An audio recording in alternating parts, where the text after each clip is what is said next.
session this morning, we get to ask the question, where are we now with digital identity? I'm Heather Dahl, Executive Director and CEO of the Sovrin Foundation, where we administer the global public utility for self-sovereign identity. In today's session, what we're going to talk about is the role of open source digital ledger technology like Hyperledger Indy and what it's doing for the landscape of the future of identity. So what I'm going to do is start off first, letting our guests introduce themselves, and I'm going to throw a little twist in here.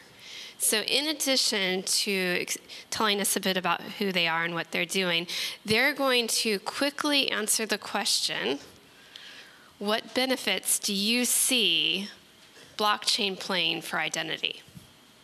So we're going to start here first with James. Hello, my name is James Worthington. I'm the Chief Technology Officer for Omnitude. We're a middleware layer helping to bridge the gaps between enterprise applications, people, organizations, and Fabric and the blockchain. And do I have to answer the question now? Oh, I was stalling, waiting for no. Okay. Try to make this interesting for the audience. So the question was again, how do I think? What benefits do you think blockchain is bringing to identity? Well, you've got all the standard benefits that we know about: immutability, transparency, provenance, things like that. But what I really think the most important thing is actually being able to be more specific about what is identity. And as you know as well, I mean, individuals have identity, organizations have identity, and right now I think it's very important to look at how devices have identity and how they interact with each other and how they operate within the blockchain distributed ledger type world as well. So I think that's the huge advantage, not to mention when we really focus on the self-sovereign side of it, right, that individual control. I mean, you could have blockchain identity without the self-sovereign control, but as you know, we're huge fans of that, and we believe that's very important. So that's maybe not necessarily inherent in blockchain, but it's inherent in the way Sovrin and Indy approaches that, and that's what we really like about that. Thank you, Daniel. Hi, so my name is Daniel Houdenschild. I'm CEO of Swisscoms Blockchain.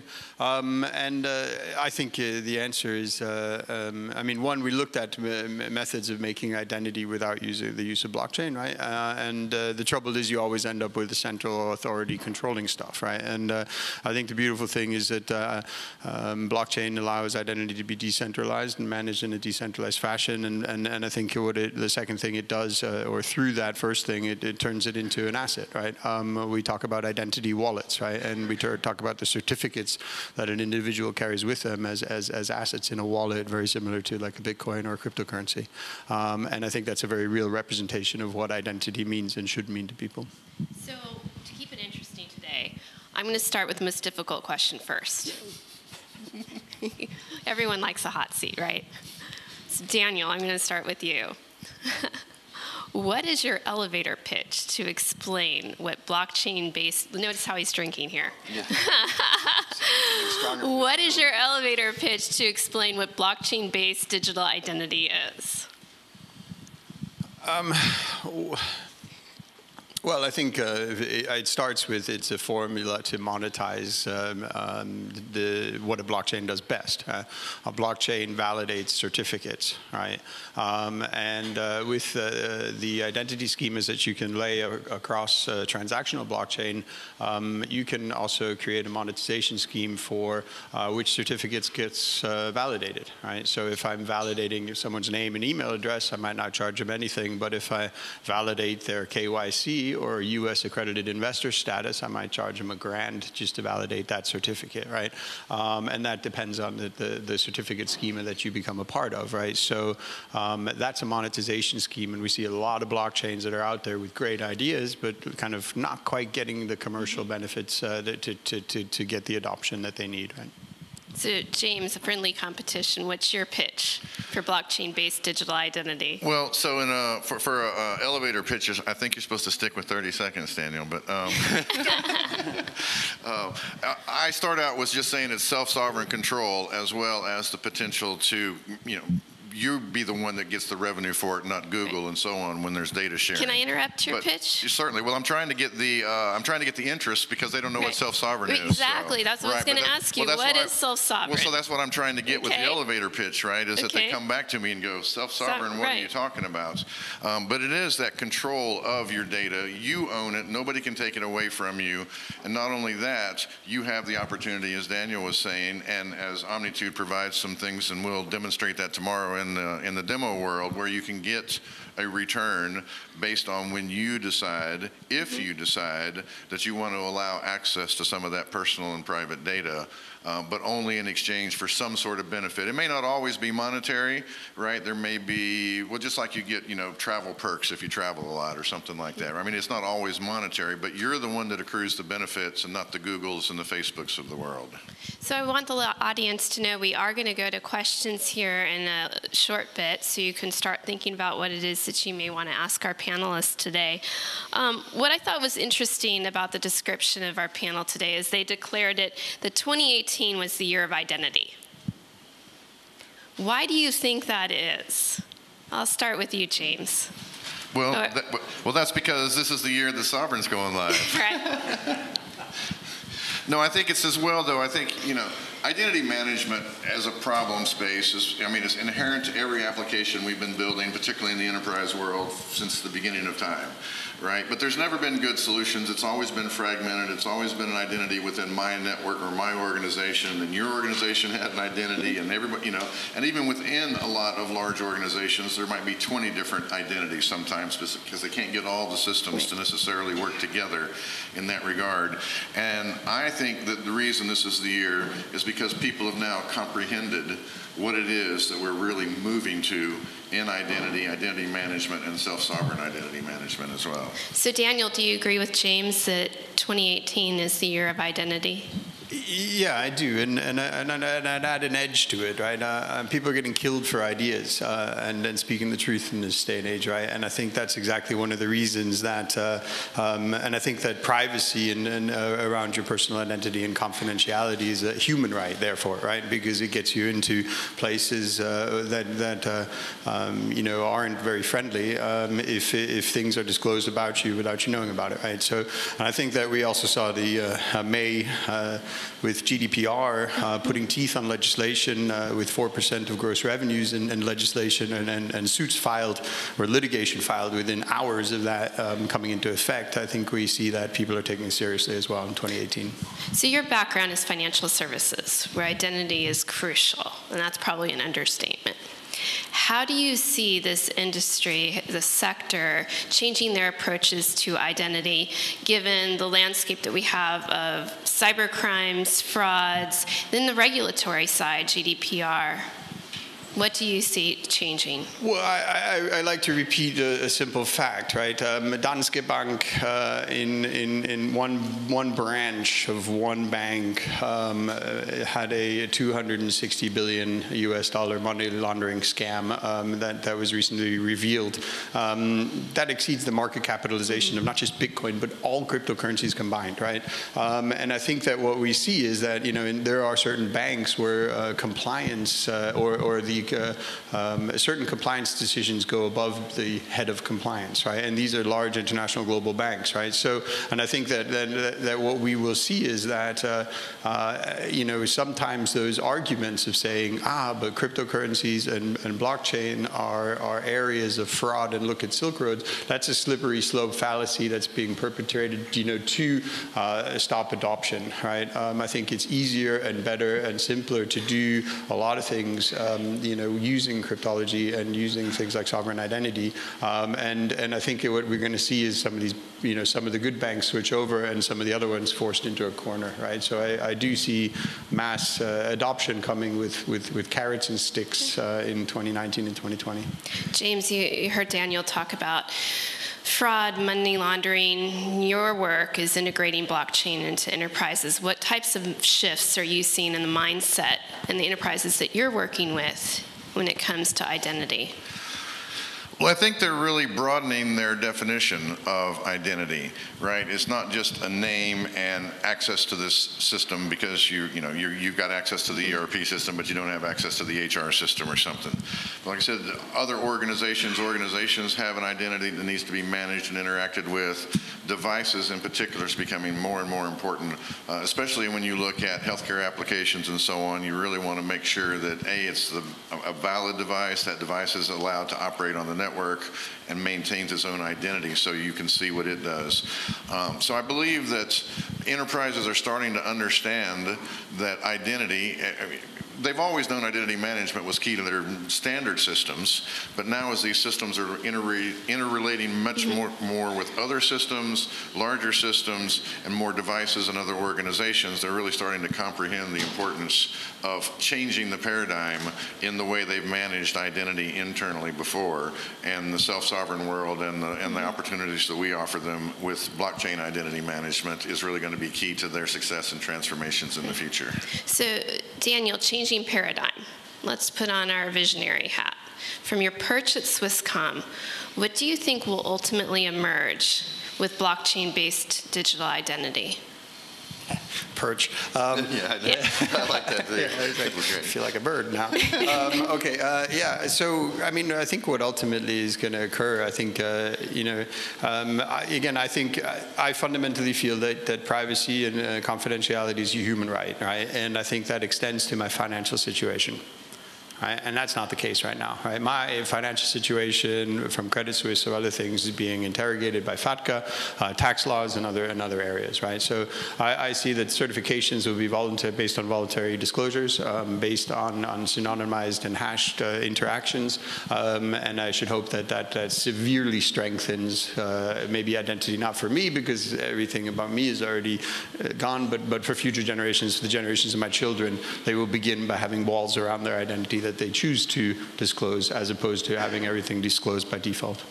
So one of the challenges I think we all face when it comes to digital identity, especially that whether it's self-sovereign, blockchain-based digital identity, is explaining it on a very consumer, I'll call it mainstream consumer focus. So Daniel, in your work, with Swisscom, I think, when it comes to consumer-facing or mainstream business-facing, how do you explain the importance of making this shift in how we approach identity? I do think consumers are now more aware of how their data is connected to their identity and how it's used and misused.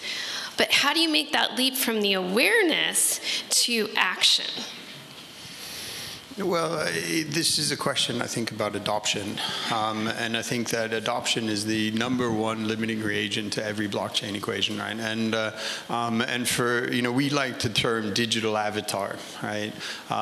Because what it represents is a process which emerges next to a current process that makes things better and cheaper, faster, more efficient, right? We can see that with Revolut, right? I got Credit Suisse guys from the highest offices, speaking to me at lunch. Look at the Revolut card I just got for my children.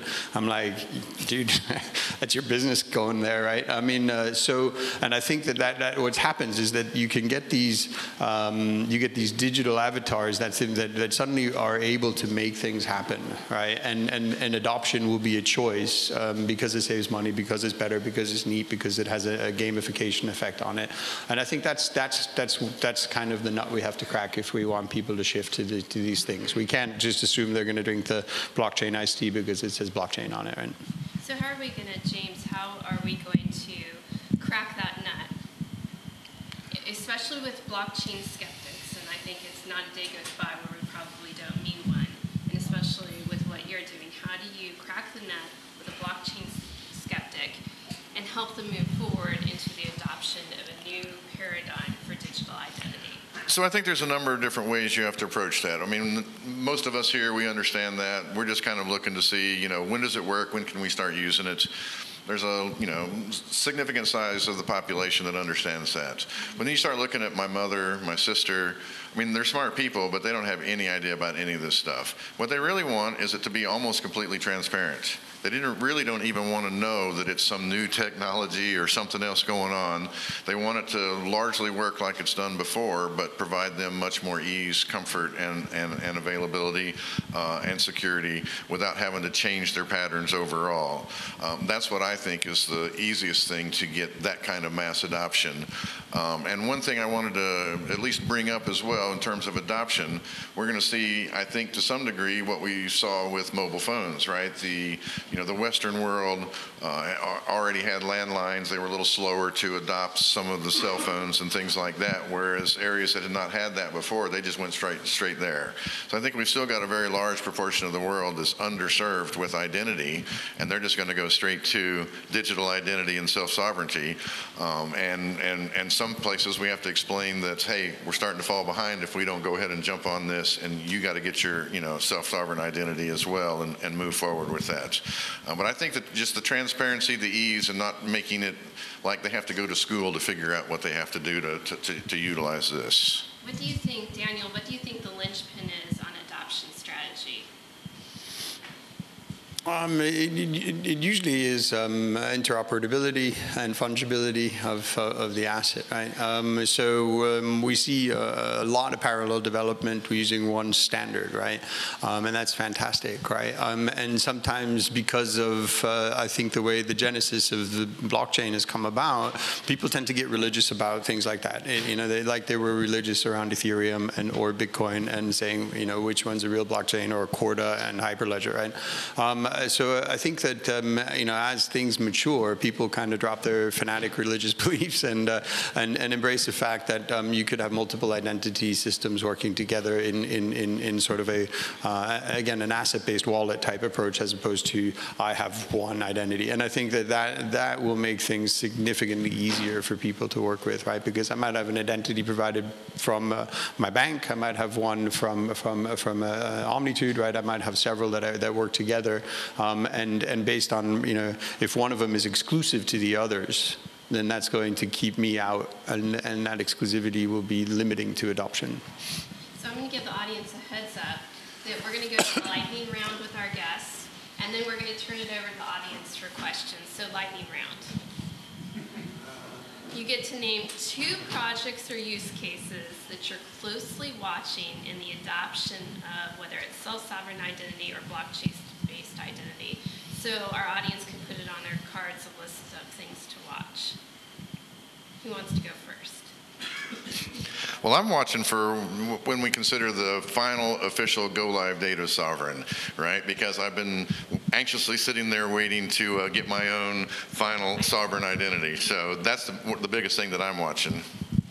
I'm actually watching these guys quite heavily, because I think what they're doing is really on the vanguard and the cutting edge of not just how to use identity in a blockchain-based infrastructure, right? But how to take care of it, or how to take advantage of its commercial impact in that infrastructure, right? So imagine a marketplace. Like, imagine you go to the mall, right? I get dragged to the mall with my wife, right? And I walk in the mall, and I got to go to buy all these shops that I don't really want to go by, in order to get to the one shop I might have interest in. Now, imagine you walk into the wall and the shops rearrange themselves so that they're in order of the ones that are important to you, because they know how you have. So you can start to see how identity is going to have a completely different impact on how we purchase, how we procure, how we walk through, the regular things in life, right? So I think that's actually one of, especially because we're an infrastructure provider, right? So we like things going live, right? And in blockchain, there's a lot of stuff that stays on PowerPoint, right? And there's a difference to what these guys have done. So. Well, I'm going to say, James, you should be watching the Sovrin Twitter handle. Okay. Closely. I don't want to give away anything. I know, but we're going to pressure you because you keep pressuring us today, so we want to put a little pressure on you. I also noticed that you only gave us one. I did notice that, yeah. Well, so we're coming back for a second, then we're going to go to our audience. Who am I watching in identity space? Well, I'm not going to mention any names, okay, but there are other organizations besides Sovrin that are working very hard in the blockchain identity space, so I do keep a little bit of an eye on them, but not near as much as I do with Sovrin. So I'm interested in the providers of blockchain digital identity, right? Because we want to consume that. We want to be the enabling factor and help bridge that gap between the core foundation of identity management with the real applications and how you utilize that identity with the other things that you interact with in the world. Well, I'm just going to say, if you're watching for news from Sovrin, which you might want to be doing this week, you can also look at LinkedIn and look at Telegram, other things like that, just saying. Just saying, all right. Well, that's a good idea. So let me turn it over to the audience for questions, if you don't mind introducing yourself and giving us your affiliation, if you'd like. Who has a question right here in the audience? Yes, if you can. Do we have a microphone or just speak up? I think there's a microphone. Your mic is not working, by the way. Oh, okay. It looks like we have You know this one. Thanks. Does it work? Perfect. Hi, Christoph Schneider from the Global LEI Foundation. I have a question. Do you, all the three of you, believe that that identity of persons, of organizations, and of things should be unique? Like, should they have only one identity? Well, my answer is yes, but there's a lot of different aspects and components to that, right? But I think, that's one of the things. I mean, I already complain. I've got a driver's license I got to do with my state. I've got a passport I got to do with the federal government. I got an identity with the airline. I got an identity with the car rental. I mean, I've got too many identities, right? So our approach, my thought is those are just different aspects of my identity. I might still manage them separately under certain circumstances, but I still want them to be coordinated under my identity. But I can probably understand your question as well. There's probably a little bit of risk to that as well when everything's, even though it's under my control, it's still in one place. That makes it a little bit riskier. But my answer is yes, I believe there should only be one with a lot of different subcomponents and subcategories to that. Yeah, thank you. And I don't only watch it from the my identity perspective, but also as the consumer of my identity. If I want to, for example, I want to be sure I deal with the person or the thing or the organization. If there's multiple, how can I know that I'm not dealing with two different persons? Well, that's it. When you're within an organization, you kind of have a different persona, right? When you're at work, so to speak, or when you're acting on behalf of the organization that you're with, as opposed to when you're not. But they're still you. They're just two different sides of you. They have different needs. They have different ways they need to be managed and operated, but they're not two separate things. That's the thing, and I think it is important that somebody who deals with that identity can see that this is two sides of the same person, organization, or thing. And how would you say could this be achieved in a distributed ledger technology or blockchain application where there is no central authority? Well, that's really where Sovrin comes in, right? They allow that to be managed, but there's still, So my belief is that a lot of people, like I said, my mother, we've heard some of this with some of the Indian sovereign conversations before. They actually don't want, they want the centralized management, right? They don't want to keep up with their own wallets. There's a lot of people, I think, out there that are perfectly happy with that as long as they trust, right? Because still, we've heard all the horror stories about people lost millions of Bitcoin because they lost their private keys. Granted, Sovrin has a recovery mechanism and things like that, but then again, if my mom even goes so far as to get that personally and try to run a Sovrin wallet and then she loses the key, it's still going to be quite difficult for a lot of those people. So I think that's really what we have to do, is provide the capabilities for those of us that don't want to have anything to do with the central authority, right, with a lot of people that are perfectly fine with in fact, they want that because they're just not going to do it themselves. I think it's providing those capabilities across the spectrum that's going to be key to that. Thank you very much.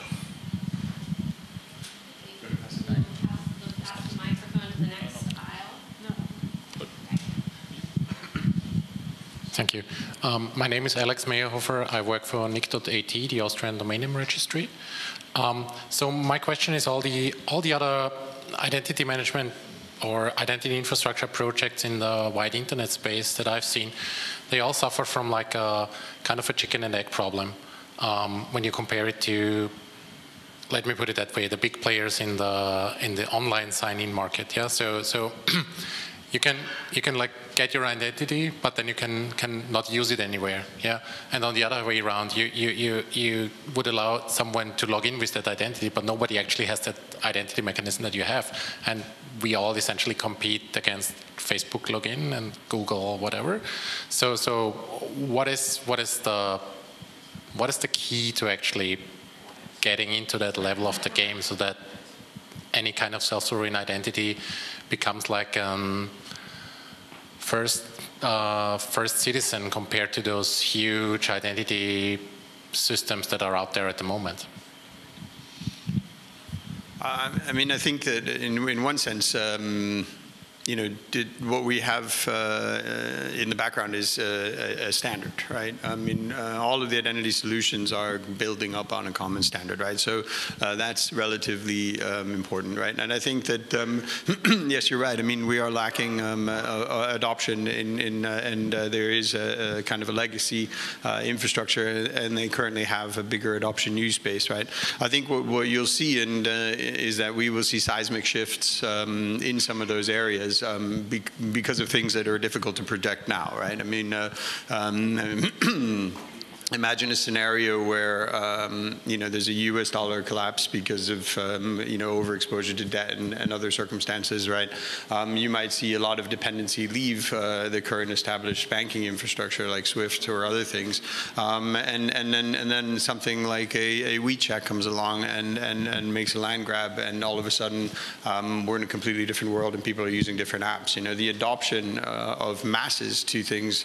Just go through the example of Twitter, tweet, Telegram, everything. That happens quite quickly, right? So I think it's a matter of being, prepared and ready, and then have those things and be on a common standard. I don't expect the legacy architecture to last because of the inherent, weaknesses of single central counterparty identity providers. Yeah. Well, and we at Omnitude are especially thinking that it's all about seeing and realizing the tangible benefits from that. So we think microtransactions is particularly important in that regard, so that if you go to a website, for example, and they say, would you share your email address with us? A lot of times people's natural reaction is no, right? But if they say, well, but we'll give you so many tokens or so many francs or, whatever it is, I think that's going to really help people understand what it means to take full control of your own data and what it means to then receive the benefits when you decide to share that. And I personally think that once people start doing that and going, oh my God, look at that, I actually got paid for sharing my email, or I got paid for sharing my personal preferences and shopping history and things like that, I think you're going to see a real rush to move to a platform that enables that. I think that what we actually need, we need like a project that rolls out like 100 million of those identities to users without telling them it's something different, new, and we need to roll out both sides at the same time. Yeah. So because otherwise I have something in my hands that I can't use. Yeah. Yeah, well, I think that's going to, start, not to get off topic, but we're going to have a transition period, right? Exactly as you say. We can't just say, here's the line today, we went from the old way to the new way. And managing that transition over what will be a several years, if not decade-long process, is going to be critical to the whole process. If you don't mind passing the mic along. Hi, Jim Wowchak from Help Digital Australia. We checked in today yesterday into the hotel, and the first thing they ask you for is your passport. Mm-hmm. The passport contains a lot of very interesting information if you were going to steal identities. In Singapore, when they did the same thing, I asked them, what will you do with that photocopy that you just took of my passport? The staff there said nothing. Switzerland obviously is a little bit better. They said, yes, it'll be held 12 months, they'll pass it through to the police, etc. Didn't tell me what the police were going to do with it. When do you think we'll get a system that will allow us, just using a smartphone, some biometric information, and perhaps a passkey, to be able to just simply loan an identity token for a hotel to meet their purposes without having to worry about where that information is going? Well, I just want to say this quickly. I have some familiarity with that in Switzerland because my girlfriend actually is involved in part of the process sometimes where she gets the long lists of everybody who's been at the hotels, and she'll email me, yeah, I just saw your name come through on the list, so I know that you were at this hotel and this hotel, so I can't hide from my girlfriend in Switzerland. But you know, I'll see. He's going to know a lot more about it than me. But it's not the hotel, right? It's Swiss law, right? So you say that token is only for the hotel's purposes, but the hotel's purpose is to give it to law enforcement. So I think that's where you got to change. But let's see what the expert says. Yeah, I mean, as long as your girlfriend and your wife work at 2 different places, you'll be fine. No, I mean, so I think that there's fundamentally a missing link, right? The biometric identification that a person carries around is at the moment not strong enough and not resilient enough to create that unique link, right? It's the same problem in making wallets more user-friendly, right? If the biometric link, let's say, to my DNA was unique and identifiable over my phone, let's just make an assumption that it could be. Then through putting my thumb on it, and I could create that link, then and maybe check if I'm under duress or not. But then that would be strong enough, right? At the moment, that doesn't exist, right? And companies like Swisscom and KPN and some other telco operators that are advanced in this, you know, they're working on an enclave on the SIM card, which would give you, you know, as good as at the moment of making that biometric link. And I think once that does come, you'll see a lot more trust in that system, right? But at the moment, because it can be gamed, and the personal identity link, what you share as a certificate, can't be uniquely tied to your human body. That's where the missing link comes in, right? Imagine a decentralized recovery seed that isn't a 24-word mnemonic, but spread across 128 different addresses on a decentralized system, and through my unique identity, I can just zoop and call it back and recover my wallet, right? Brilliant. It would be so much easier than everything else, right? Where I got to worry if the cleaning lady finds my Bitcoins or not, right? But in this case, you know, it doesn't exist because that unique biometrics isn't strong enough at the moment, right? Same thing for other assets, not just Bitcoin, but also your identity assets, right? And I think when you look at the passport and why they want it, you have to look at what it is that they need. And does the hotel or law enforcement really care about the state I was born in? Probably not. So that's where you're seeing advancement of zero-knowledge proof in sharing identity. And I think that, you know, whether it's Sovrin or others, you know, that's something that we've made a lot of headway on, because ultimately, do they really want my photo from 10 years ago? No, they probably want the photo of me today, because 10 years ago, you know, time might not have been good to me, right? So we want to make sure that they get exactly what they need, and we only provide them what is required. And I think with zero-knowledge proofs and the work that we're seeing there, we are changing the paradigm on what we're sharing. So it looks like my microphone is working again. Did you want to follow up with your question before we move the mic along? Just a prediction on when you think it might change. I think about now. I think we have the technology now to do that, and we're happy to talk with you more about it too. So we're passing the microphone like it's a hot potato through the audience here. If you have a question, we're going to work as a team and get it along here. We'll just start. We've got some in the back here, and then we'll come up to the front here and can loan you mine. Hi, my name is Jonathan Rosenauer, MEX, JP Morgan. I'm with IBM. If you take identity to the enterprise level and business cases, one of the biggest problems that I've heard lately is that of liability and the refusal of identity providers, for example, the UK scheme, to take liability. So that leaves institutions like banks wondering who's going to get stuck with a hot potato when the credentials turn out to be false. Can you address that? So you're talking about liability for when it's a false identity that people are using to operate with, and who owns that liability? I hadn't heard that myself, so I'd like to maybe discuss that a little bit more and see, because clearly that's going to be a very interesting question. We need to make sure. But that's going to revolve around essentially the initial KYC process for creating that ID, right? And I think that, well, I don't know, but it seems like, whoever just like it is now in a KYC process, right? If you pass them yourself through KYC, but they really faked everything out, you hold some liability in that process, right?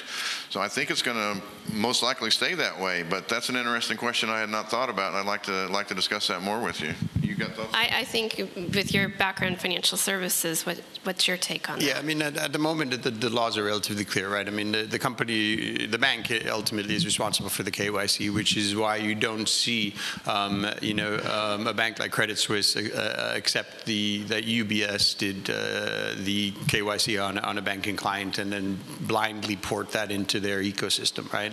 And that's the big risk of having a centralized KYC repository where everybody can rely on, right? At the same time, both of those companies outsource, some of their identity services to companies like Swisscom, right?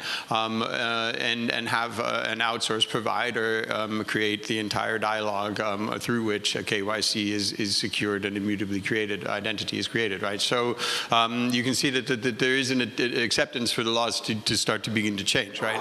I think ultimately it comes down to once you have service providers that are good enough, it'll be their brand and their reputation that they'll stake on how well they know the individual, right? Which in turn will turn to things like technology to say that we're able to say, immutably that this person is who he says he is, because we're using the technology in the background to prove it, right? And that makes our service offering better than any current options, and we'll take that risk, right? And for that risk, we expect to get paid. So I think it's going to be a commercial change that you're going to see make that happen, right? So I'm going to go to the question here up front, and if you could pass the mic to another question in the back, we have time for 2 more. Thank you. I'm Miguel Sanchez. I'm a solutions architect, independent consultant. So you mentioned the technology is ready, and also you talked about the adoption.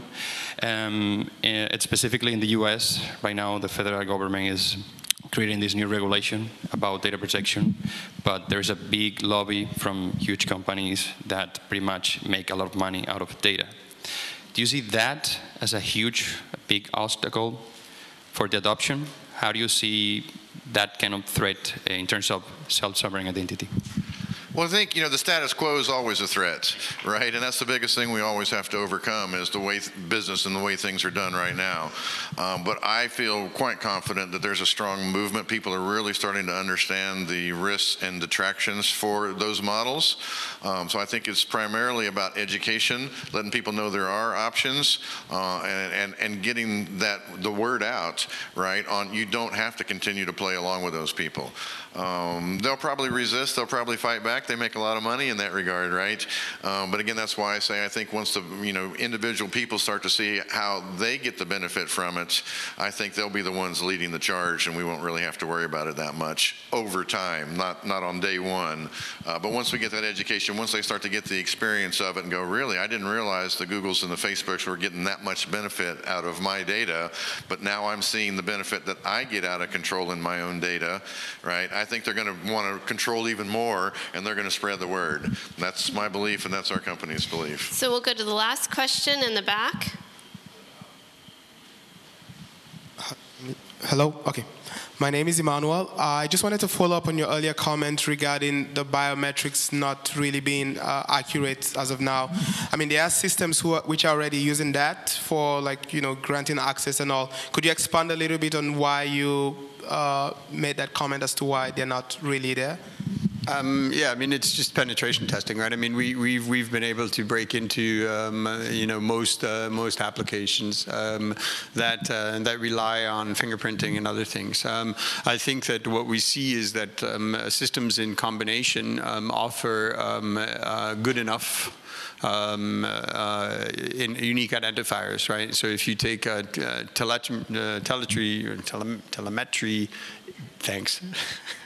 Data from your phone, right? That has a very unique fingerprint, right? Because it has to do with your gait. It has to do with how you play with your phone when you're nervous, and that is a very unique fingerprint, right? If you start to incorporate that as well with the probability that an IP of a phone is in a certain location at a certain given point in time, as well as the fingerprint, right? And you start to use all these things in combination, then you can get closer, right? If you start to use multi-sig with your iPhone watch and your telephone, just to give a confirmation, then you start to get higher and higher levels of security. But at the moment, there is no singular device in biometric identifying that is working on iOS or Android that we would trust for something like a KYC or a US accredited investor status. And James and David have both said that they're available to talk with you one-on-one if you have any additional questions. And so I want to thank each of you for participating in our panel today. And on behalf of the three of us, I want to thank you for attending. Have a really good rest of the day.